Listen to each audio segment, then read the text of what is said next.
St. John the Evangelist was founded in the spring of 1763 in a small brick home on the north side of 2nd Street. Early records show members of the Society of Jesus, known as the Jesuits, were in the newly established Frederick town as early as 1756.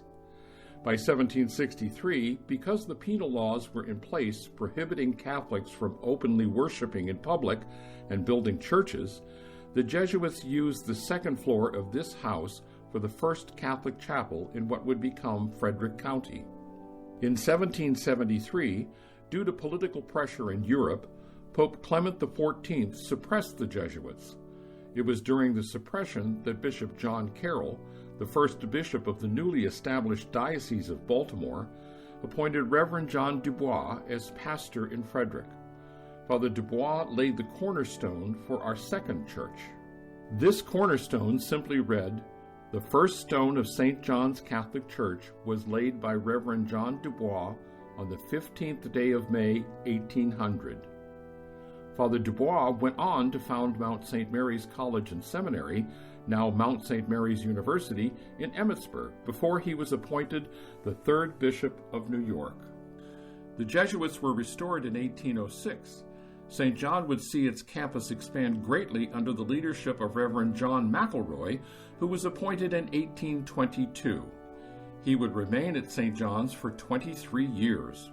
In 1824, Father McElroy and 5 religious sisters from Mother Seton's community in Emmitsburg established St. John's Benevolent Female Free School.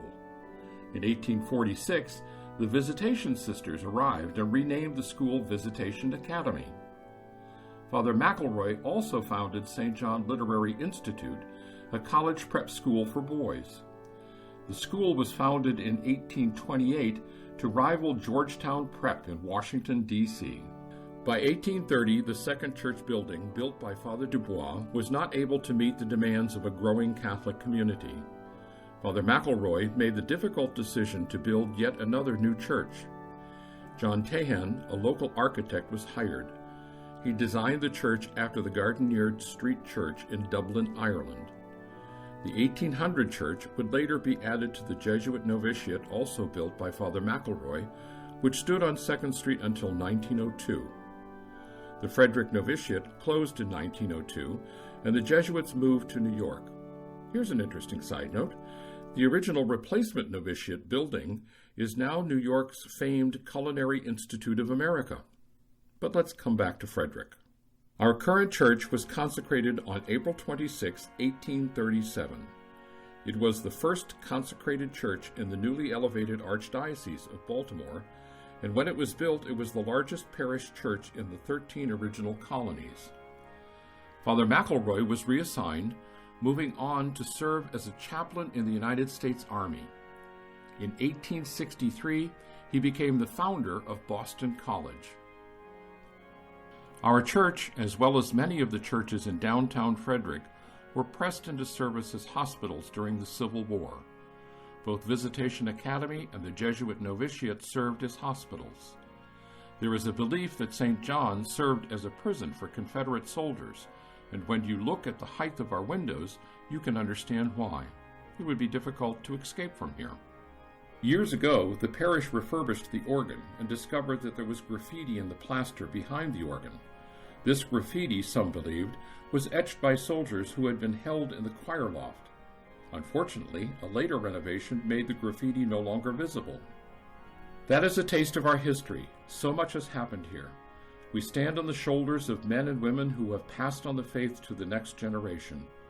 The parish celebrated its 250th anniversary in April of 2013 and is now home to over 2,700 households.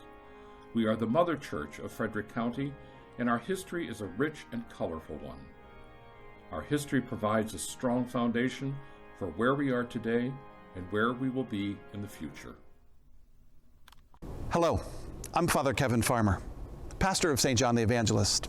In past years, we would welcome thousands to the historic Houses of Worship tour. Sadly, COVID has made that impossible this year, but thankfully, technology allows us to share a bit of our beautiful worship space with you. We invite you to join us in person when it is safe to do so.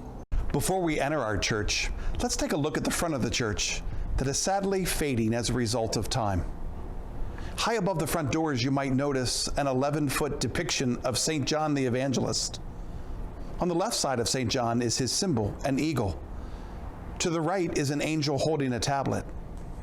The inscription on the tablet is the familiar prologue of John's Gospel. In the beginning was the Word, and the Word became flesh. Let's now go inside this magnificent church. I think you will agree with me that it is a beautiful depiction of the motto of the Jesuits, Ad Majorem Dei Gloriam, or for the greater glory of God. Now that we've entered the church, you might notice that both the church exterior and interior are in the shape of a cross that can be seen visually from above. Let me point out a few of the beautiful details of the church's interior. The candlesticks located at the high altar were a gift from England and have been present since the consecration of the church. The Stations of the Cross, which depict Jesus' journey to crucifixion and are located around the perimeter of our church, were a gift from Bishop Andrew Byrne, the Bishop of Little Rock, to Father McElroy in 1845. One thing that's unique about these stations is the color of the sky. You'll notice in the beginning stations, the sky is painted in a beautiful shade of blue. As you progress through the stations, the sky changes to shades of gray and brown as you move closer to the crucifixion of Christ. One of the most stunning interior appointments is the beautiful painting of the crucifixion, painted by the famous Italian painter Pietro Gagliardi, who painted in many of the most famous churches in Rome. The painting was gifted to the parish in 1843 by a priest who paid $240. Today, it is literally priceless. Looking up, you will notice another painting that also was not original to the building. The depiction of the Ascension was painted in 1912 for the church's 75th anniversary. Finally, we move to a part of the building that is the most visible to all in Frederick. This is our historic bell tower, which recently underwent a $1.5 million renovation. To give you a little perspective, the entire church cost $37,000 in 1837.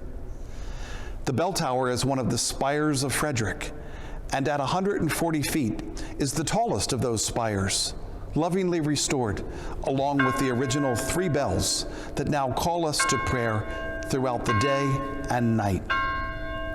The renovation allowed us to illuminate the bell tower so that we could represent our various liturgical seasons, or even light it up in blue in honor of our first responders during the COVID pandemic. And that concludes our all too brief tour. Thank you for joining us today. There is much to see in this beautiful church, and so much to experience. The beauty of our church is heard in our music and seen in our art and architecture, to be sure. But the beauty is also seen in our ritual and in our people. We hope to meet you in person when it is safe to do so.